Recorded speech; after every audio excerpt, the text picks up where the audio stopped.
It is Sunday, the 25th of January, 2026. We're about to watch a video recorded by Reverend Ashley Horan. She is currently the UUA's Vice President for Programs and Ministries. She's currently in Minneapolis. I believe she lives in Minneapolis.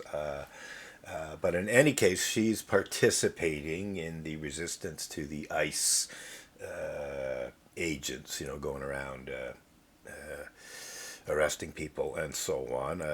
And she recently recorded this, just I think yesterday, if I'm not mistaken. And what's interesting about what she says is how it's so applicable to how the UUA covers up and denies clergy abuse that includes child rape. So I'm going to just let her say her thing, and then I'm going to interject every now and then with my take on it. Whoops, I don't know how that happened. Hi, beloveds. I am the Reverend Ashley Horan. I serve as the Vice President for Programs and Ministries at the Unitarian Universalist Association, and I'm a resident of South Minneapolis. I am recording this video as a part of Eyes, Not Lies, a call for those of us who are clergy, those of us who are moral leaders in this country to witness to what we are seeing and to refuse to be gaslit and fed misinformation about what is happening in front of us. Oh, well, that was an unfortunate stop. But anyway, so this is interesting. She's talking about clergy and moral leaders. Presumably, clergy should be moral leaders. You're not supposed to be an immoral leader if you're clergy. Refuse to be gaslit. And of course, they're talking about gaslighting by the leaders of ICE and Border Patrol and Donald Trump and so on and so forth. And they're right. There is gaslighting going on. There are lies being told, by the leaders of ICE and the Border Patrol and Donald Trump, obviously, and Kash Patel and others. But the fact of the matter is that plenty of lies have been told by top-level leaders of the Unitarian Universalist Association about clergy abuse of all kinds, but in particular, child sex abuse committed by pedophile, rapist, Unitarian Universalist ministers.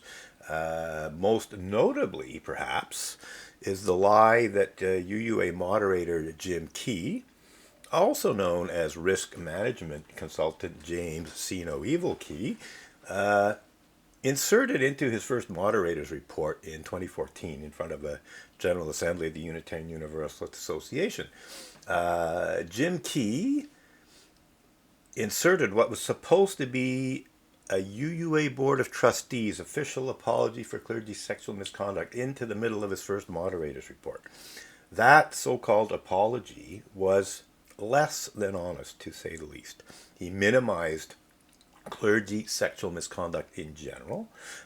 He said only a small number of Unitarian Universalist ministers are guilty of clergy sexual misconduct, when in fact hundreds of Unitarian Universalist congregations have been affected by clergy sexual misconduct of one kind or another. A minimum of 400 out of about 1,000 congregations. So that's 40% right there.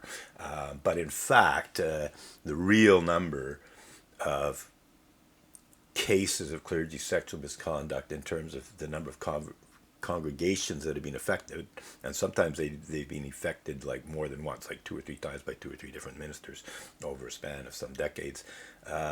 It's more like probably 70%, give or take 10%.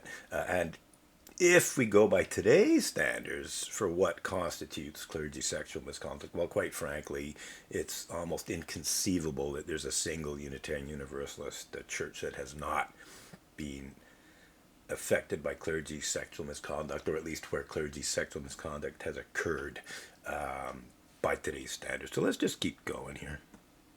I just watched the video today of Alex Peretti's murder by ICE and Border Patrol agents, and what I saw was a group of armed thugs coming after a person who was recording them on his phone. I saw them knock him over with a gun. I saw him step in front of somebody who they were pushing. I saw them immediately pull their triggers to decide within moments to end a life. I saw them then not shoot once, but shoot many times. I saw them circle around and continue to shoot, and then I saw them back up.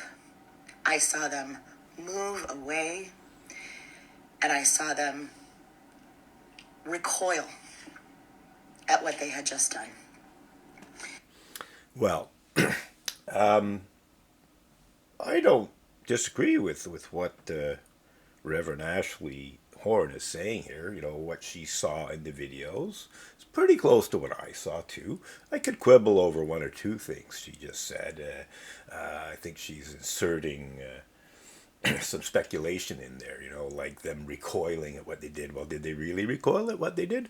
But speaking of recoiling at what they did, I just don't see top level leaders of the Unitarian Universalist Association recoiling and stepping back from decades worth of mishandling of clergy misconduct of all kinds, minimization of clergy misconduct of all kinds, cover-up of clergy misconduct, especially clergy sexual misconduct, and yes, even official denial of at least child sex abuse. I mean, one of the worst forms of clergy sexual misconduct, specifically sexual abuse of children, was denied officially by UUA moderator Jim Key and the UUA Board of Trustees. This was a UUA Board of Trustees official apology for clergy sexual misconduct, not a UUA moderator Jim Key official apology for clergy sexual misconduct. This was an institutional apology, which was delivered by Jim Key, and he spoke in the first person, but it wasn't just him. It was the whole UUA Board of Trustees, and by extension, the UUA as an institution that lied repeatedly and egregiously in what was supposed to be an apology for clergy sexual misconduct. So let's keep going here.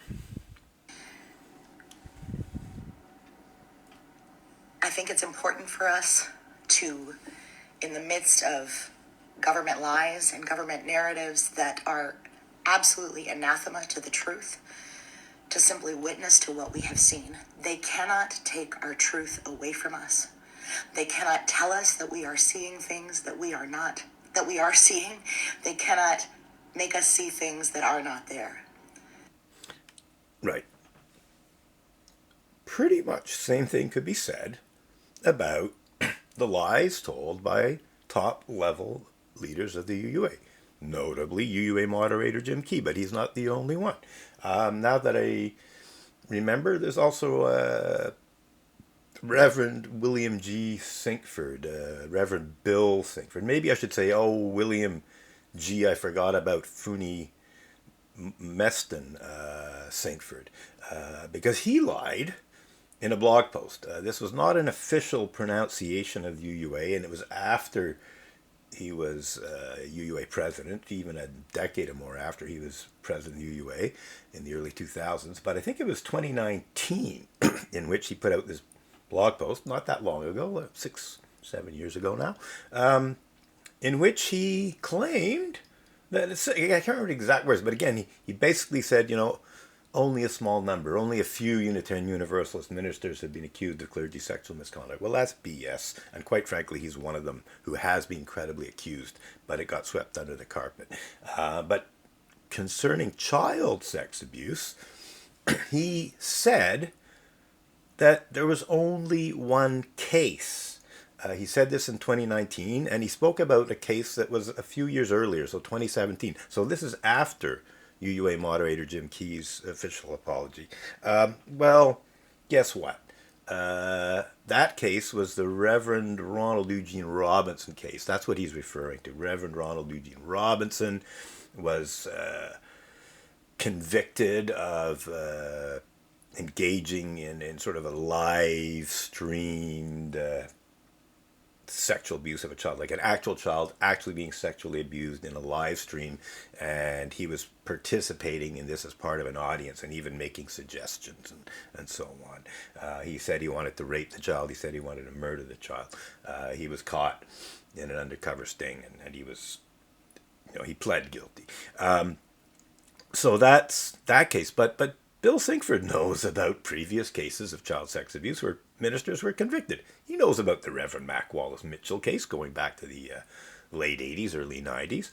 He knows about the Reverend William Alexander Sandy McEachern case going back to the 80s. He knows about those two cases at minimum because these two ministers were charged, tried, and convicted of such despicable crimes as pedophilia and rape, if I can quote the UUA's Canadian attorney. And yet he claimed in 2019 there was only one case, and it was just a few years ago. That's a gaslighting. Let's keep going here. It is important for us to reclaim truth, to stand in our values, to be clear about what is happening right now. Well, I can't disagree with that. I think it's important for Reverend Ashley Horan and all other top-level leaders of the Unitarian Universalist Association to reclaim the truth. Or not even reclaim it, because they've never really told it. They've never really told the actual truth. They've constantly minimized and tried to cover up, and as I've said, even officially denied some forms of clergy sexual misconduct. So it's not a question of reclaiming the truth. It's a question of acknowledging it for the first time ever. They've covered up so much stuff. They've minimized so much stuff. They've never come clean. And so, yes, it's time. It's time, Ashley Horan, Vice President of Ministries, amongst other things. It's time to reclaim the truth. And it's time for you and other top-level leaders of the UUA to do that. So let's keep going. Truth matters. And it matters even more when that truth is being denied. It matters even more when that truth is being denied by our government and by people with weapons who have no regard for human life. Well, the UUA leaders who deny the truth, officially deny the truth in apologies of all things, they don't have weapons in terms of guns and so on, but they do weaponize the criminal justice system and the civil justice system to try to silence people. They threatened me with criminal prosecution for blasphemous libel in 2012. They essentially had me served with a cease and desist demand letter by their Canadian attorney, Stikeman Elliott Barristers and bullshitters, defamation lawyer, Maitre Marc-Andre Coulombe, threatening me with criminal prosecution for blasphemous libel for allegedly making unfounded and vicious allegations to the effect that ministers of the association engage in such despicable crimes as pedophilia and rape. If I did not take down the Emerson Avenger blog post that told the readily verifiable truth about such despicable crimes as pedophilia and rape committed by Reverend Mac Wallace Mitchell and UUA, UU layperson, not a minister, Richard Buell, the First Parish Norwell. To the best of my knowledge, he was not actually a minister, but he was definitely a pedophile rapist. He was convicted of raping several prepubescent girls. We're talking about girls that, the rapes are estimated to have begun when the girls were somewhere between 6 to 9 years old and went until they were 12 or so. So definitely preteen, prepubescent girls. Definitely a pedophile rapist. He was convicted, and I blogged about him. And UUA tried to get me to take this stuff off the internet by threatening me with criminal charges. So let's keep going here. Will you join me in watching this video, as traumatic as it is, and tell the world what you have seen with your own eyes. Together we can combat the lies, we can be on the side of truth, and we can work to justice together, and we can get free. Well, I think it's time for Reverend Ashley Horan and Reverend Sophia Betancourt, the president of the Unitarian Universalist Association, also the current executive vice president, Carrie McDonald, the two UUA moderators and the whole UUA board of trustees to start doing what Ashley just spoke about here.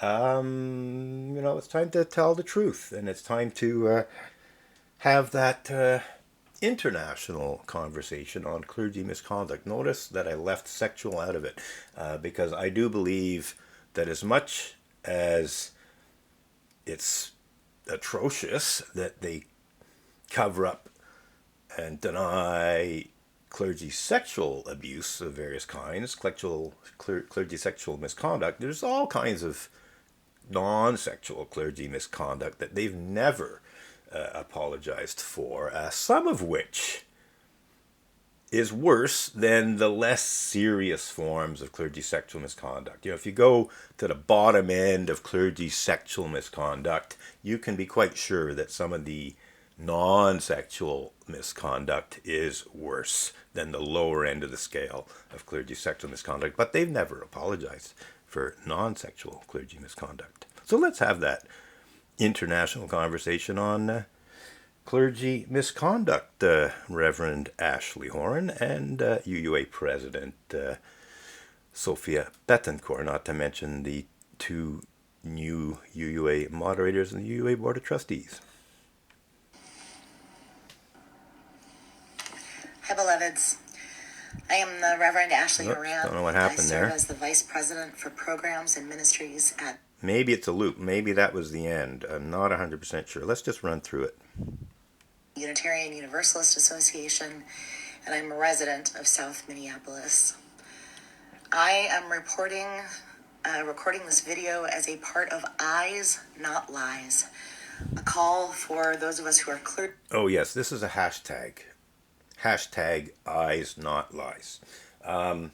Believe me, I will be using the Eyes, Not Lies hashtag when continuing to blow the whistle on the lies told by multiple top-level leaders of the Unitarian Universalist Association about child sex abuse in particular, but also less serious forms of clergy sexual misconduct, the minimization, the how can I put it? It's not just minimization, but the concealment. There's definitely concealment. There's definitely a lot of disingenuous stuff. But let's keep going here. Those of us who are moral leaders in this country to witness to what we are seeing and to refuse to be gaslit and fed misinformation about what is happening in front of us. Well, I refuse to be gaslit and fed misinformation. So it's time, Reverend Ashley Horan, for you to acknowledge that the UUA has gaslit people and has engaged in various forms of misinformation, even demonstrably false disinformation, also known as lies. It's time for you to deal with that, as is for the whole UUA. I just watched the video today of Alex Peretti's murder by ICE and Border Patrol agents, and what I saw was a group of armed thugs coming after a person who was recording them on his phone. I saw them knock him over with a gun. I saw him step in front of somebody who they were pushing. I saw them immediately pull their triggers to decide within moments to end a life. I saw them then not shoot once, but shoot many times. I saw them circle around and continue to shoot, and then I saw them back up. I saw them move away, and I saw them recoil at what they had just done.